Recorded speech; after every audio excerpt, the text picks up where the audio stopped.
Hi friends, welcome to our channel. என்னங்க, இட்லி தோசைக்கு கார சட்னி, தக்காளி சட்னி, தேங்காய் சட்னி அப்படின்னு செஞ்சு செஞ்சு உங்களுக்கு போர் அடிச்சிடுச்சா? கண்டிப்பாக இதை ட்ரை பண்ணி பாருங்கள். அப்படி என்ன சட்னின்னு தானே கேட்குறீங்க? ஆமாங்க, பாம்பே சட்னி தான் செய்ய போகிறோம். அது டேஸ்ட் வந்து அல்டிமேட்டாக இருக்கும். கண்டிப்பாக செஞ்சு பார்த்துட்டு உங்களோட கமெண்ட்டை கமெண்ட் பண்ணுங்கள். ஓகே, இதுக்கு நான் வந்து ஒரு பாத்திரத்தில் 3 ஸ்பூன் அளவுக்கு வந்து கடலை மாவு எடுத்துக்கிட்டேன். கடலை மாவை வந்து நல்லா கட்டி இல்லாமல் இந்த மாதிரி நல்லா மிக்ஸ் பண்ணி எடுத்துக்கலாம். கொஞ்சம் கூட கட்டி இல்லாமல் நம்ம வந்து மிக்ஸ் பண்ணி எடுத்துக்கணும்.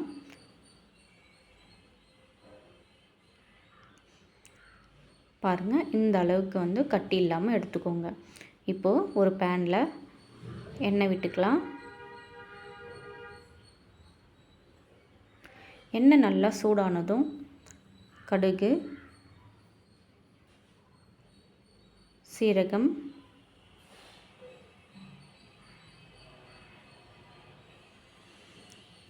இது ரெண்டும் நல்லா பொரிஞ்சதுக்கப்புறம் இது கூட கடலைப்பருப்பு, உளுந்து பருப்பு ஆட் பண்ணிக்கலாம். இப்போது இதெல்லாம் வந்து நல்லா பொரிஞ்சதுக்கப்புறம் இது கூட பச்சை மிளகாய் வந்து சேர்த்துக்கலாம். பச்சை மிளகாவும் வரமிளகாவும் சேர்த்து நல்லா ஃப்ரை பண்ணி எடுத்துக்கலாம்.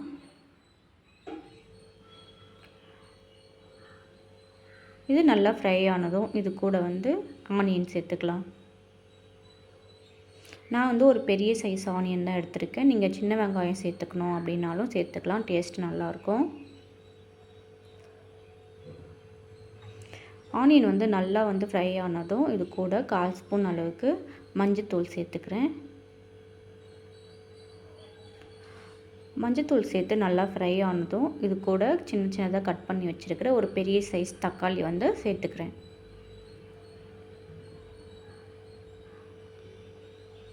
தக்காளி வேகிறதுக்காக நான் வந்து கொஞ்சமாக வந்து உப்பு சேர்த்துக்கிறேன். நம்ம இந்த சட்னிக்கு எவ்வளோ உப்பு தேவையோ அவ்வளோ சேர்த்தா போதும்.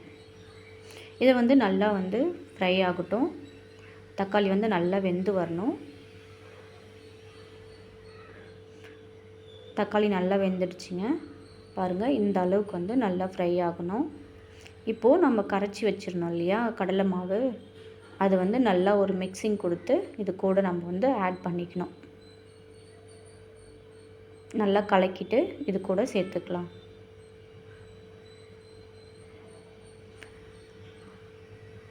இப்போது நம்மளுக்கு வந்து எவ்வளோ தண்ணி வேணுமோ அவ்வளோ தண்ணி வந்து இதில் ஆட் பண்ணணும். ஏன்னா கடலை மாவு வந்து நிறைய கட்டிப்படும், ரொம்ப கெட்டியாயிடும். அதுக்காக நான் வந்து தண்ணி ஆட் பண்ணுறேன். 1 கிளாஸ் அளவுக்கு நான் தண்ணி ஆட் பண்ணுறேன்.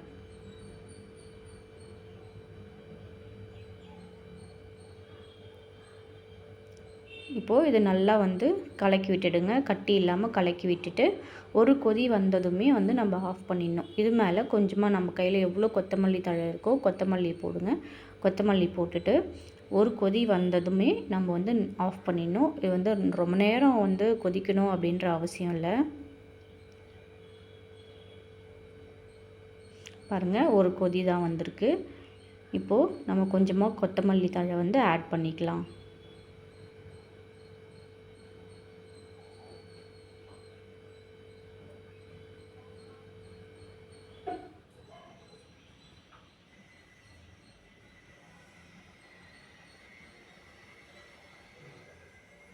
அவ்வளோதாங்க, நம்மளோட பாம்பே சட்னி வந்து சூப்பரான டேஸ்டியாக வந்து ரெடி ஆகிடுச்சு. இது கூட நம்ம வந்து மொறுன்னு தோசை ஊற்றி சாப்பிட்டோம்னா அவ்வளோ அல்டிமேட்டாக இருக்கும். நான் வந்து இந்த பாம்பே சட்னிக்காக 2 தோசை ஊற்றிக்கிறேங்க. 2 தோசை கூட இந்த பாம்பே சட்னி வச்சு சாப்பிட போகிறேன். நீங்களும் வாங்க சாப்பிடலாம்.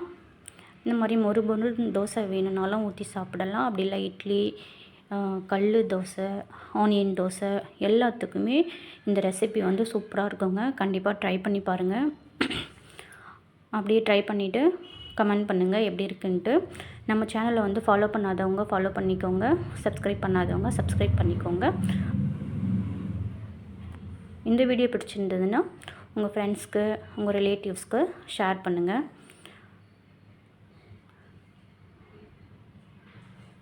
நான் வந்து இப்போ 2 தோசை ஊற்றிட்டேங்க. இதை நான் சாப்பிட்டு பார்த்துட்டு எப்படி இருக்குன்னு சொல்கிறேன்.